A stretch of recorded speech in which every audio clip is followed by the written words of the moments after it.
That's right. That's right. That's right. Dove Nation.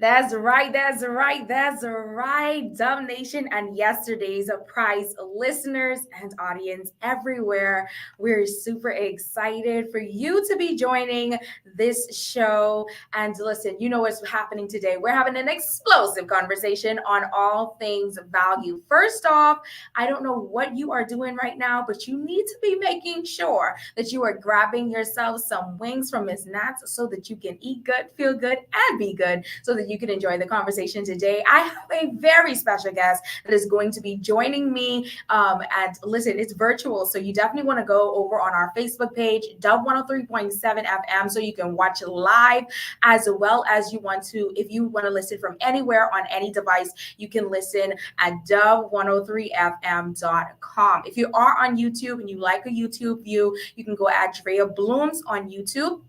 And definitely make sure you guys are subscribing. And most importantly, I definitely want to make sure that you guys are right here with me on the air. So if you're listening on radio, wherever you are, that's right. Dove 103.7 FM exclusively. That's right. The Yesterday's Prize Show. And today's special guest is somebody that is not a stranger to the islands of Grand Bahama, that is not a stranger to social media. Oh my goodness, that is not a stranger to the kingdom. Okay, that's right. I'm super excited to let you guys know about this particular guest because listen, she just made herself a great and grand transition.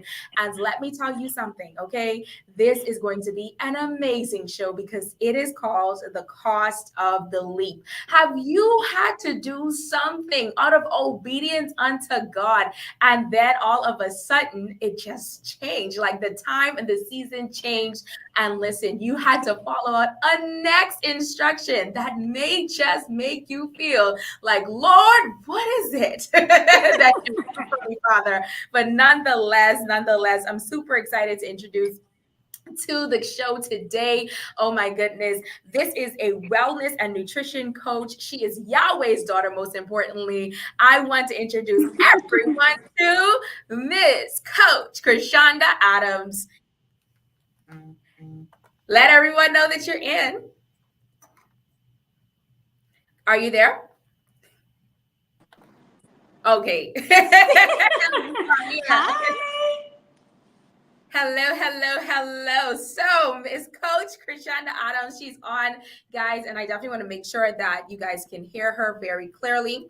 Alrighty. So, first of all, we definitely want to have this conversation today. You are on the show, okay? Yesterday's prize is an explosive conversation on all things value. It is founded upon John 3:16, okay? Just so you know about the gift, okay, that the Lord gave us, Jesus Christ, okay? But most importantly is that everything costs something. And I definitely want to know, before I ask you, what did it cost you for your salvation? But I want to definitely let you introduce yourself to the Yesterday's Prize listeners. Who is Coach Krish? Oh, man. Thank you. Thank you for having me. And thank you for the invitation and opportunity to share on your platform. My name is Chryshawnda Adams, better known as Coach Krish. I am a wellness and nutrition coach. But beyond that, I am a disciple. I am a daughter of Yahweh. I am a daughter. I am a sister. I am a friend. I am a woman of many facets because I serve a creator of many facets. And so, yeah, I'm just grateful to have this opportunity and grateful to be here.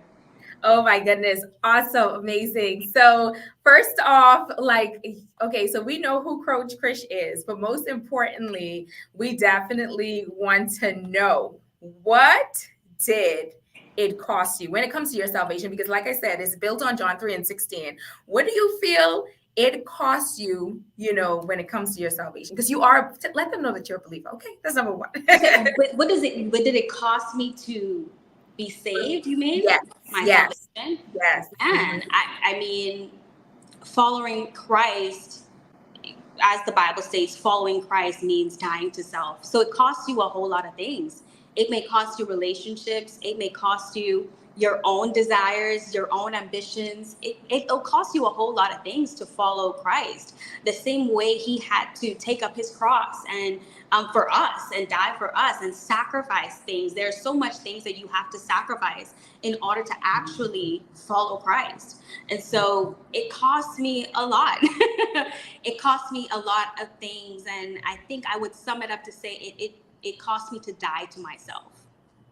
And when Oh you my. die to yourself, you die to everything that you gravitate towards, your flesh gravitates towards, because your spirit has to be one with him. And so that requires you to die to your own selfish ambitions, your own desires. You can't trust this heart. It's the Bible talks about it being very deceptive. And so it costs you to die. That's what it costs you. Okay, it costs you death. Oh my goodness, I love it. I love it. I love it because indeed it is the word. It says that the Revelation 12:11 says, "We overcame by the blood of the Lamb, by the word of our testimony, and love not our lives so much as to shrink back Yeah. from death." So we are not turning back from the death that we have suffered. We are sheep under the slaughter. But most importantly, we want to get into. We understand that Coach Krish is a daughter of Yahweh, and she's also, like I said, a wellness coach. So I want to know this from you. How did you become a health and wellness coach? This is a very funny story. um, Health and wellness wasn't something that was on my list. Like, it wasn't something that I wanted to become. Like, when you ask kids in high school what they want to become, what are their career goals, it's usually like a doctor or a lawyer or a teacher, things that they are exposed to. And that's another thing. Most of our pursuits are capped by what our environment exposes us to. And so that was never something that was on my list. This is also not my first time in college. I pursued a degree in architecture at COB some years back, but that happened because I spent 3 years studying architecture in high school. And it was something that I just grew fond of and I grew a love of. So I started to pursue it. And then I realized that this isn't something that I want to do long term, right? This isn't something that I want to do as a professional, as a career. I still really do love real estate. I still really do love home design. Like, I love those kind of things. But I get to do it on my own time. This is not something that I wanted to do as a profession. And so, I stopped school and I started working at a physical therapy facility. And that opened me up to another thing. So it exposed me to something else. It exposed me to people who had injuries, people who were broken, came in, got the exercises and the treatments and the stuff that they needed to leave in a better place than they came.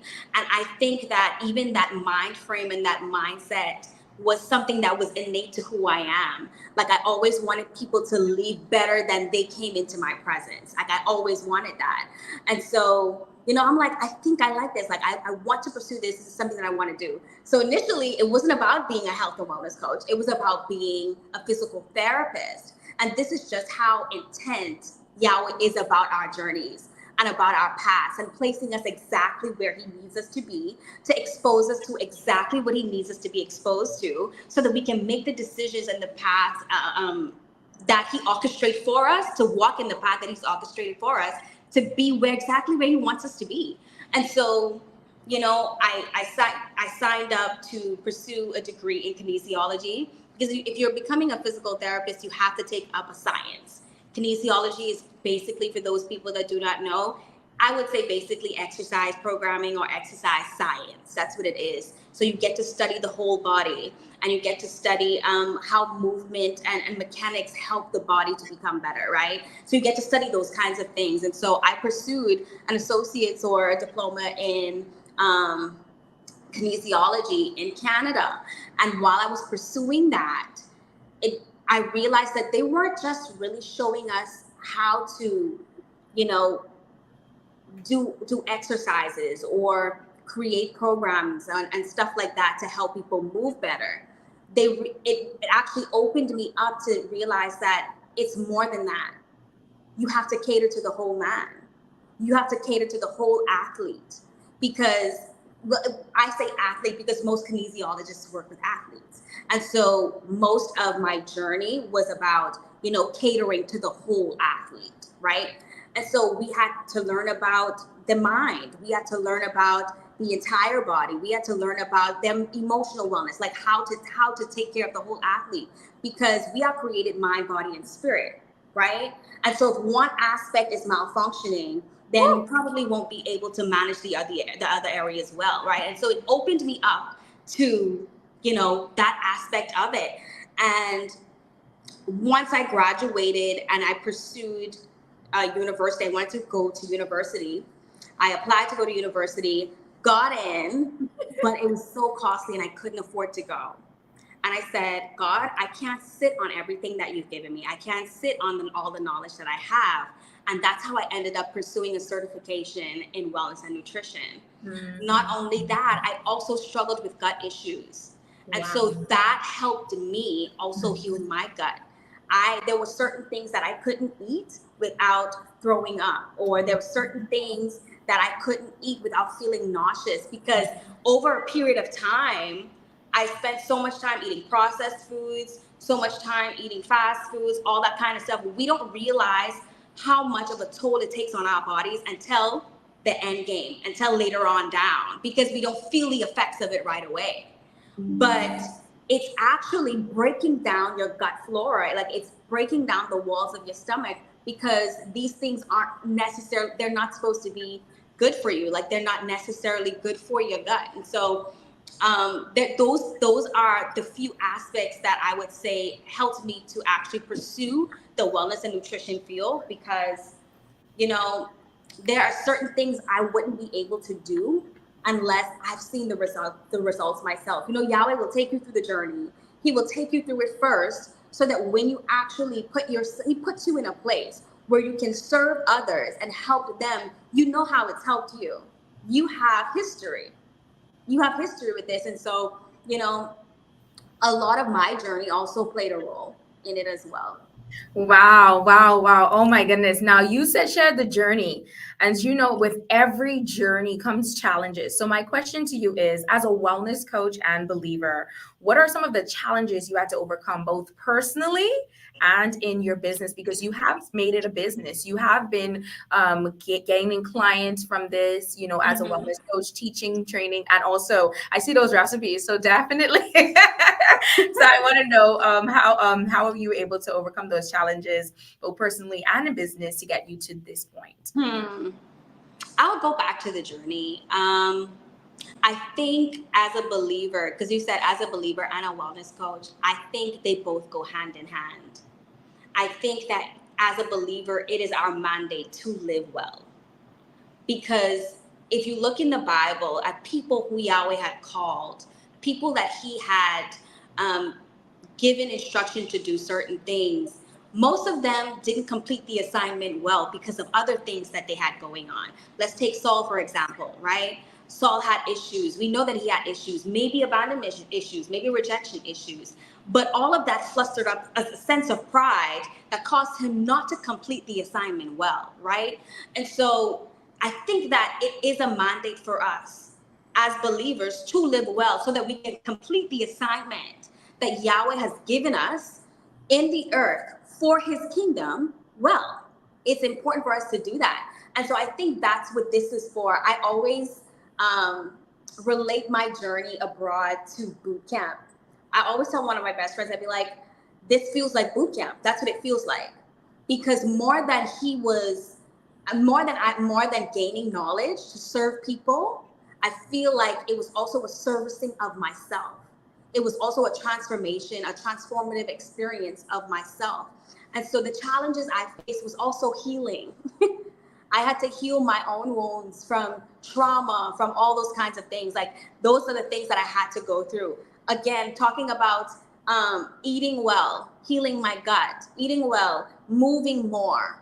All these things are necessary. There's a scripture in the Bible that says to discipline yourself like an athlete. Yes, that's Discipline all. It yourself like an athlete. And I always use that scripture because sometimes we think that these things are separated. No, they're joined together. It's our mandate to handle and take care of our vessels very well so that we can actually complete the assignment that Yahweh has given us, right?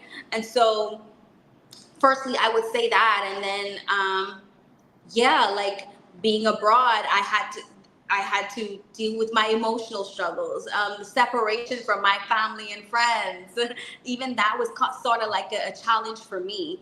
Um, if you look at the different aspects of wellness, social interaction or social wellness is a huge part of that. And that's why I always talk about environments, right? Environments also includes community. And I think that was also one of my challenges. But I'm grateful for the entire journey that has brought me to where I am right now. It was very transformative. I'm definitely not the same person I was when I came, when I left. And I think it took a lot of courage to leave and leave everything behind. Just how I think it took a lot of courage for Abraham to leave Yes. without knowing exactly what that journey would entail. Like, it took a lot of courage for me to leave, but it also took a lot of courage for me to come back. Woo. Oh It took my a lot goodness. of courage for me to come back. But that's why I said in the beginning, when you talked about what does it cost you, obedience also it costs you to die. Like, it costs you to die to yourself. It costs you to die to yourself. Everything that you think you need, you don't when you follow Yahweh. My God, my God. Listen, you guys, So, you're yesterday's prize listeners. You're listening to Coach Krish. I call her Coach Krish, but she's Coach Chryshawnda Adams. You guys are, I'm sure you're familiar with the name. And let me tell you something. She's not only just a wellness and nutritionist coach, she's also a daughter of Yahweh. She's a believer. She's a kingdom woman. And listen, we are to that point where we want to hear the cost of the leap. But I want to share with you how I was like, I gotta get Krish on the show because she began to share her journey, and this is what she said. Unpacking my life abroad, part one. She says the leap. Please note that this experience is personal and may not be everyone's experience. And she says, some of you have asked me to share my experience while being abroad, but I haven't had the words to properly articulate the process while I was in it.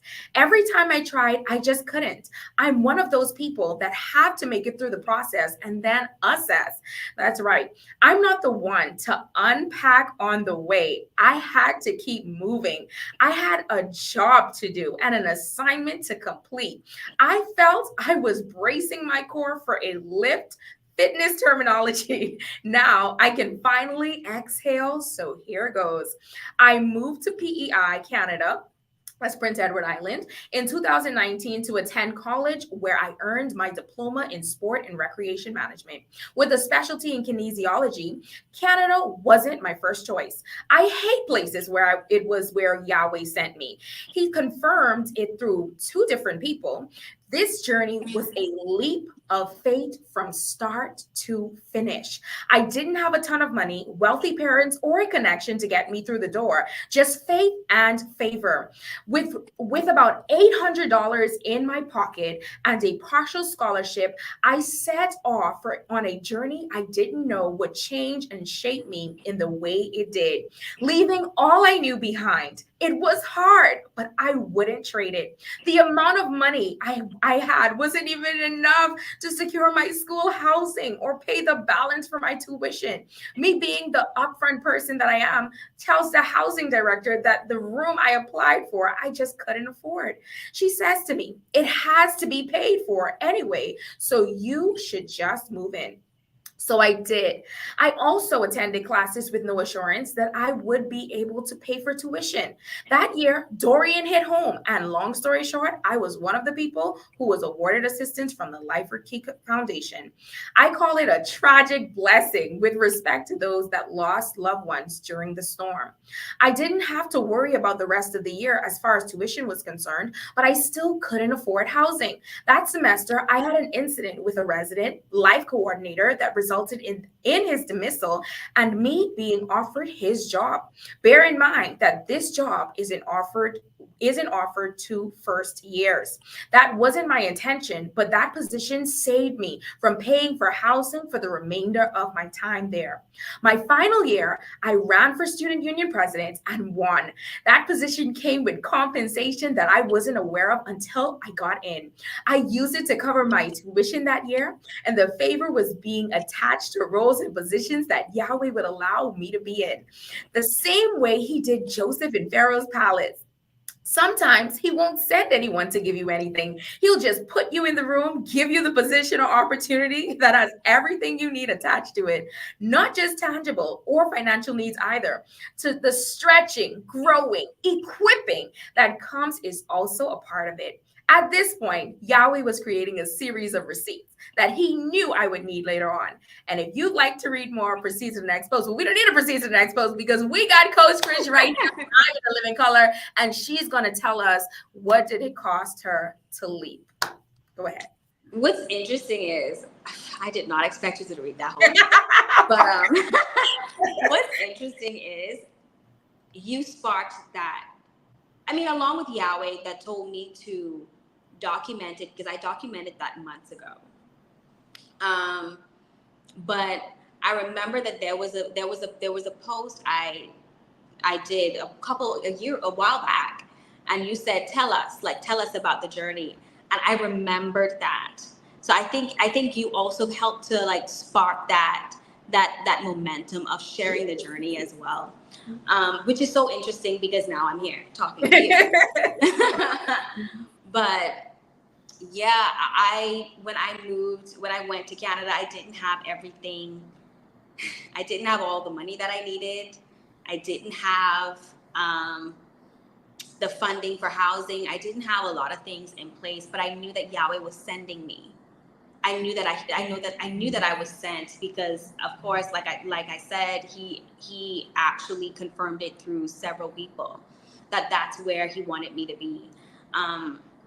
I didn't apply to just that school. I applied to several other schools and schools that I also got accepted into.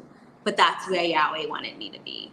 And I think he was very strategic about where he wanted me to be. I always say that, Yahweh parents us very individually, very uniquely, based on our own experiences, based on our own traumas, based on our own whatever it is that we've went through. So my experience may not be everyone's experience. I believe that it was very intentional. That the experience that I had was very intentional. It felt like an isolated experience, but I think I also needed that. I needed that to be able to rely on Yahweh. I think that was the process he used to help me to rely on him more than being surrounded. I knew what it was like to be surrounded. I come from a very close-knitted family where I knew what it was like to be surrounded, but I didn't know what it was like to be on my own and have to figure things out. But I think one of the major things that it has cost me, I would also go back to community. It cost me a lot of that. My community, I didn't have a wide range of community there. And so a lot of my journey, like I talked about, it felt like boot camp. It felt like it was more so of learning and training than it was for anything else. And that's something that I had to get adjusted to, because I'm so used to people that know me. I'm a socialite. And so I like to be around people. And so Yahweh helped to nurture me in a place of isolation. And I think it was very necessary for me to become the woman that I am right now for where it is that he's sending me. So I think even that was very necessary and very intentional of Yahweh to put me in that position.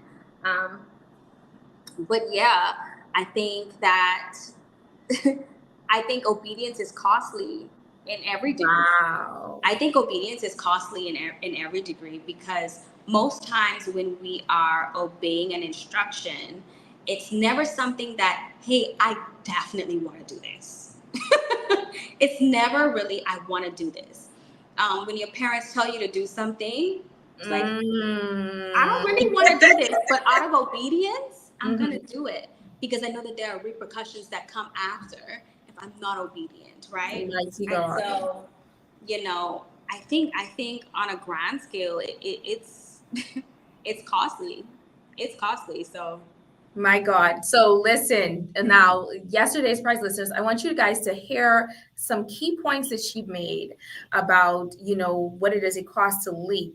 She mentioned on the fact that being sent, sometimes it requires you to know that you're not going on your own. You was actually sent by God. And then, even in mentioning obedience, I think a lot of persons struggle with more than just obedience, because when you mention your parents, you're talking about where you have a figure that is over you, a figure that rules over you, and you have to not just be obedient to them, but how do you become obedient to your parents? Through honor. So honor, I yeah. truly believe that more than just obedience, you honor God. And I want you just a snippet for someone that is out there that maybe, because the cost of your leap had to do with you actually going off to school. And there's a lot of persons that are going back to school. What can you share with someone that is actually going back to school, that may have a relationship with God, but they're not certain, or they're not sure, what it is that they need to do, because all the odds are stacked against them? What is your just a little tip for them? Yeah, I think that mm, I think that faith sometimes isn't linear. I think sometimes it looks like this. And I say that because even my journey abroad, there was me being the person of faith that I am, there were moments where I felt like, hey, I don't know. I'm not sure if God is here or if he's listening, because we do have hard times that come. We do have challenges that come. But I think faith is also knowing that, regardless of the position that you're in, his word still stands, and that he is who we say that he is. He is God. He is God. He is your father. And things that, that we go through, we know that in the end, his word says it also works for our good. So if the goodness hasn't really come yet, like, he's still working. Like, this is a part of the process. Like, he's still working. And he's in it with you. He's not standing outside of it with you. He's in the process with you. And sometimes we like to escape the process, or, move out of the process because it's so hard and so difficult. I will say this because there were many times. I spent 5 years there. 2 years I went to school, graduated, and I worked 3 years for one of their government funded organizations that actually managed physical activity programs that they did all across the island. Anyway, so I worked for that company, that organization, and for 3 years. And there were many times where I just wanted to leave. Like, I wanted to leave the island because I don't know if anyone has ever been to PEI. PEI wasn't, and I will describe it this way because that's why I said, Yahweh was very intentional. PEI isn't a place of where you have a lot of recreational things or a lot of fun and social life and stuff like that, nightlife, none of those kind of things. Like, it's not like Ontario. It's more so on the very relaxed. People go there to retire. Very calm, very solemn. That's the kind of pace it is right there. Very slow pace. And so Yahweh is very strategic about placing me there. And for the season that I was in, that's how I also knew that it was time to move. But there were times where I wanted to move, and he was telling me to stay, not to go anywhere, to stay right there. And I think there's a scripture in James 1, that says, let the steadfastness, I'm gonna get it right. Let the steadfastness take full effect, so that you may be complete. Let patience Right? have its perfect work. Right. So that you may Yeah. be complete. And I Mhm. think that also equates to the journey. Like, let the journey, let it process you. Stay in it.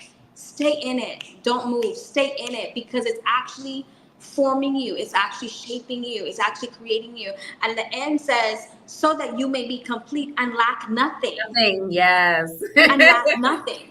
And Mhm. so, in order to be to that place where, hey, I'm here, I'm confident, I lack nothing, because Yahweh brought me through that. I've Mhm. journeyed through that. There are things that He helped me journey through, and now I don't lack anything, right? And so, my encouragement is just to stay in it, because He's in it with you. Sometimes you may feel like He's not there. Sometimes you may feel like, that Yahweh probably isn't listening.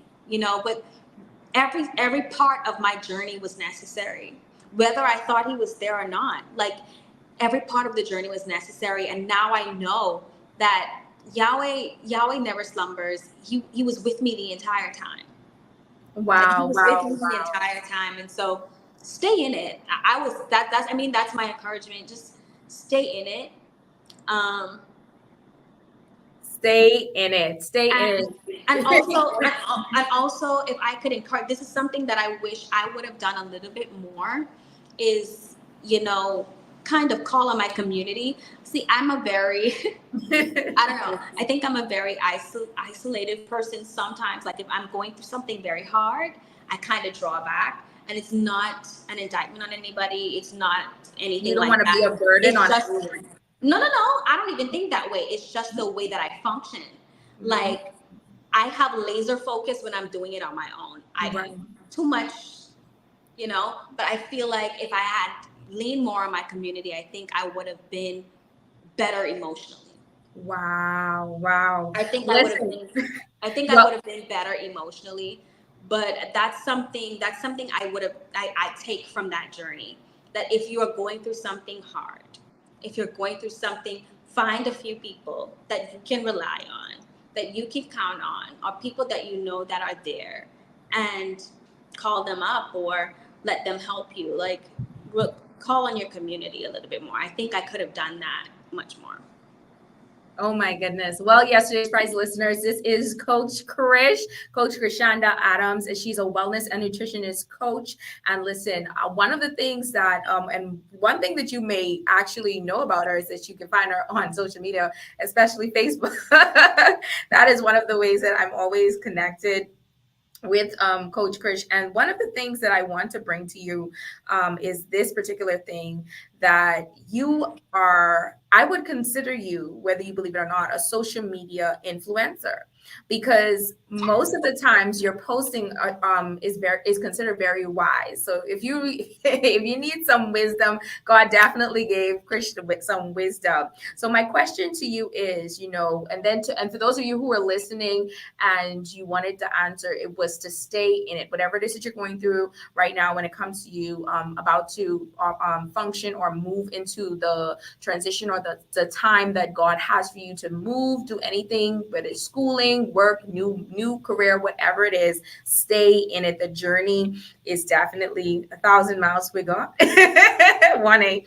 Well, I just want you guys to know this particular thing that I consider Coach Krish a wise person and a wise voice in the community, but most importantly, the social community, okay, the social streets. But I just want you to tell us, how do you look at your social media influence and posting, and how do you balance it all? Balance. Um, I think social media is a responsibility. Oh my That's what I God. think it is. I feel like I think for me, I'm very intentional about what I share and what I post, because again, I think everybody has a level of influence, whether they realize it or not. And influence is a responsibility. And so I think social media for me is more of a responsibility than anything else. How do I balance? I think for me, it's important that I take care of myself outside of social media. So I don't feel pressured to always post things, or like if I feel led to post something or say something, like, for a long time, I think I struggled with, oh, I need to post this, or I need to. There's always this thing on the back end where you want to be seen, or you want to put yourself out there, or you want to. I think now it's like, I come first. I take care of myself first. And when I feel led to post, I post. I don't feel pressured to post things. I don't feel pressured to keep up with the algorithm. I don't feel pressured to do that kind of stuff. I think that's also very important because um, a lot of people post things that, yeah, it may get you the likes, or it may get you the following, or it may get you all these things, but you're not well.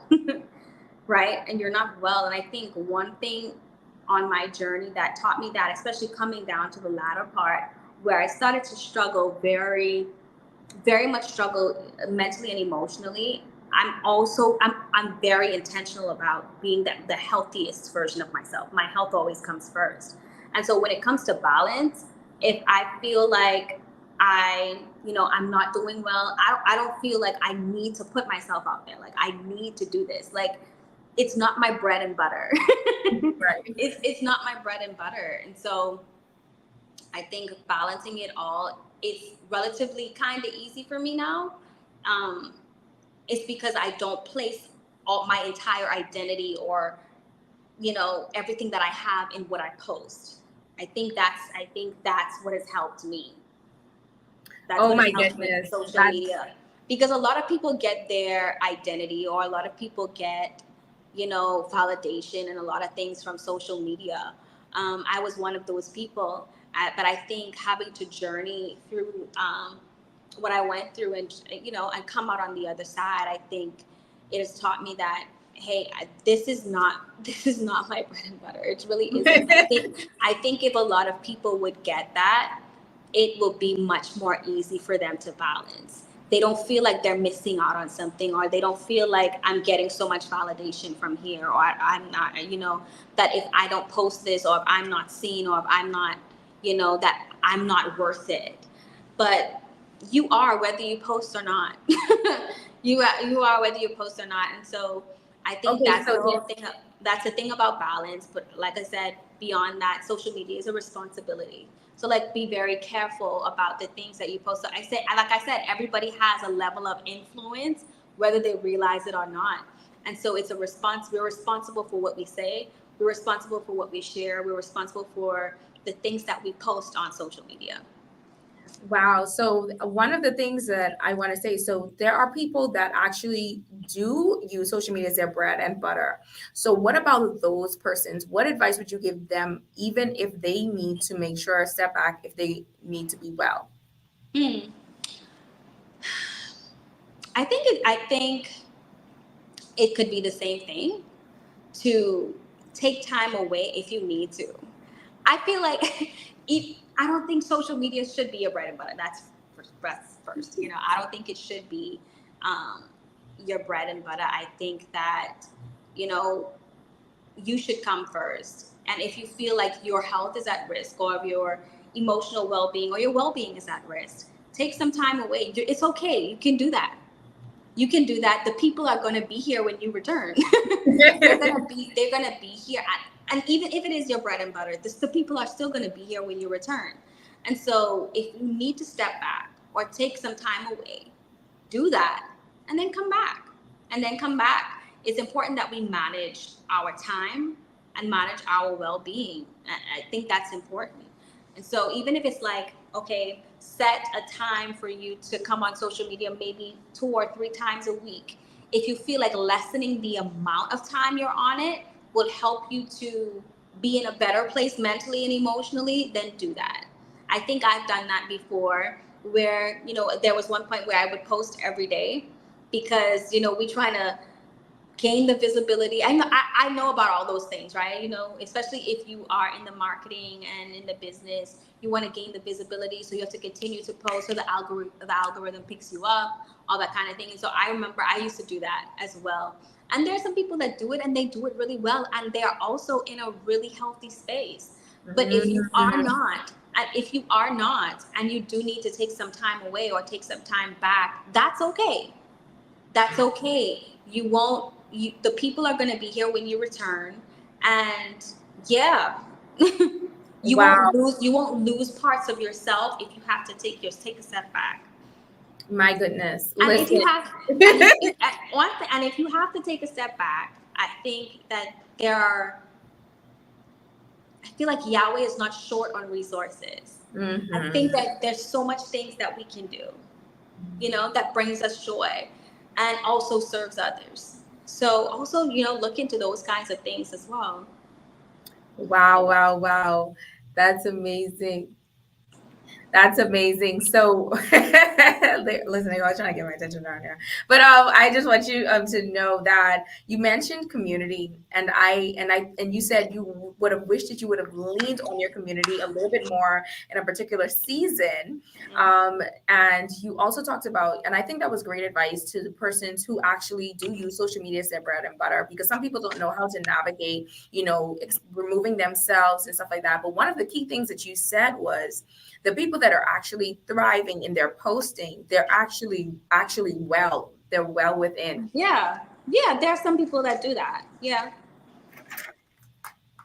And so so I thank you for that. That was very great.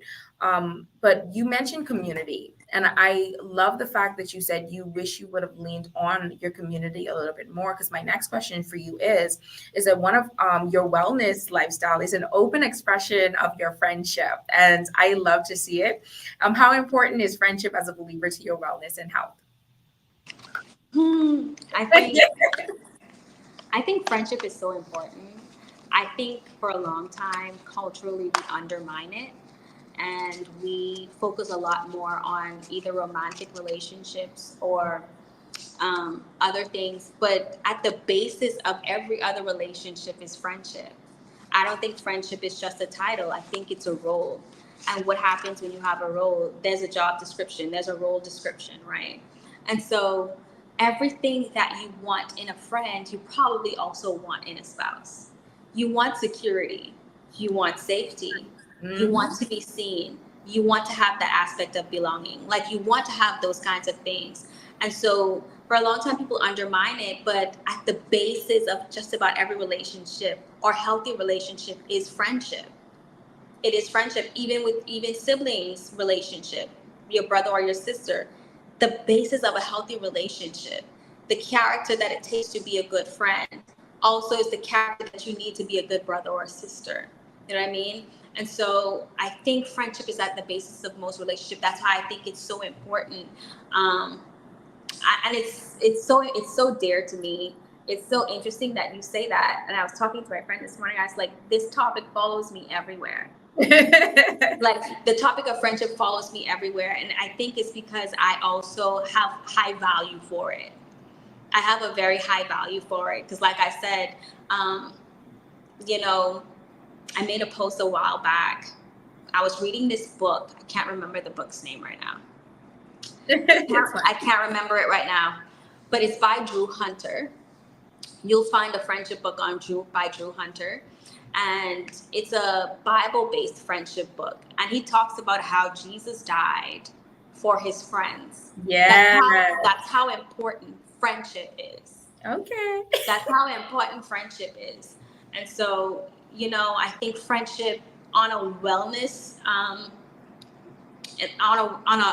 the terms of wellness, I think that it also plays a very important role of stress relief.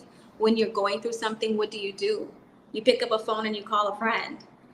You express your stressors, or you express your pain points and the things, and you feel a little bit better after you've spoken to someone, right? And so I think even with that, it helped to bring down or release cortisol levels. I think it also helped with our emotional and mental well-being.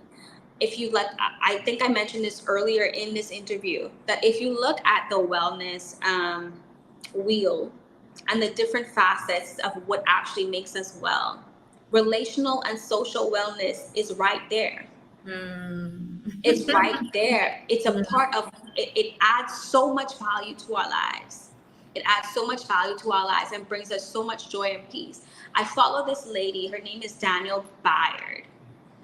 She's a friendship researcher, and she researches information on friendship. And she says that there are a huge percentage of people that actually are more happier and find more exciting things to like that are more exciting and happier because they have friends. You find that people that are loners, people that are lonely, struggle more with depression or anxiety or other things because we don't have anything to offset that with. Right? And so I think friendship is important. I think it's important to our well-being. Oh my goodness. Listen, that is a great way for us to wrap up this show on friendship. Listen, Benji's, I love the fact that you put that there because that's like John 3 and 16. You know, he didn't just die. He wasn't just given as a gift, you know, to the world, but just for friendship. And so in order for us it says he laid down his life for his friends. Yes, he laid down his life for his friends. Yeah. Go ahead. You got it. Go ahead. I thought you wanted to add some more. Listen, I was trying to remember the entire verse. I think it's greater love that no man than this. That he would lay down his life for his friends. You know, I can pull it up for you. Yeah. You know, I can pull it up. There's a huge part of friendship that is very important to our well-being. People will undermine it. People will make it feel, less than. But again, at the basis of every relationship is friendship. Every healthy relationship is friendship. Yes, and so that's John 15, verse 13. Well, let me read from because I like to read up and down. Okay, so 11 to 14, and it says, "These things have I spoken unto you, that my joy might remain in you, and that your joy might be full. This is my commandment, that ye love one another as I have loved you. Greater love had no man than this, that a man lay down his life for his friends. Ye are my friends if ye do whatsoever I command you." Oh my goodness, that was so good. Thank you so much, Coach Chryshawnda Adams, y'all. She joined us today in this studio, and we had a great conversation on the cost of the leap. It's going to cost you your life, okay? That means you got to lay it all down. Like Jesus laid down his life for his friends, you have to lay down your life for him so that he can add some value to your life. And the way that he adds value to your life is that you got to just stay with it, go through the journey of it, and just allow him to build you up and transform you. Coach Chris, she left as Chryshawnda Adams, and she returned to us. She returned to us as Coach Chris, a wellness and nutritionist coach, and not only that, most importantly, forever a daughter of Yahweh. We wanted to know how can we reach out to you or connect to you beyond this show. I'm Chryshawnda Adams on Facebook, Coach Chris on Instagram. I do believe that I'm also Coach Chris on TikTok. She does believe. Well, is there any is that the only way that we can connect with you beyond the show? That's the best ways? Yes. Okay. Yes. So y'all, I would tell you, go to her Facebook page. That is the best way to connect because all of her wise gems are over there. Everything when it comes to her wellness and nutrition, her recipes, and everything that she offers, listen, is over there. And listen, she will show you how to get up in the morning and keep it moving. Thank you so much, Coach Chris, for joining me in studio today on the Yesterday's Price Show, an explosive conversation on all things value. You definitely brought equity to the show, and I thank you so much for being here with me today. Alrighty, guys. Well, it is indeed a great day. Don't forget that this Yesterday's Price Show is sponsored by Miss Nat's Restaurant. You want to go and grab yourself some wings? Get a wing platter, okay? Get the peri wings, the mango, okay? The barbecue and the regular fried wings, because ain't nothing like it. 352-7596. Place your order and have the most amazing weekend. I truly am so grateful to have you guys join with me today. And indeed, that's right. I got to get on up out of here. It was a great show today. And listen, there isn't nothing like value being added to your life. God bless you. And don't forget that it is your girl, Draya Blooms, on Dub 103.7 FM. That's right. You want to tune in every weekday from 10 to 2 and catch me right here on Gospels Radio. That's right. And I got to let you guys know that Times and Mixes up from next next from 2 to 6 to take you guys all the way home with good gospel music. I want to get it back in studio with some good gospel music at this time. So keep the locked in right here. Don't touch that dial on Dub 103.7 FM. It's your girl, Draya Blooms, and I'm out, y'all.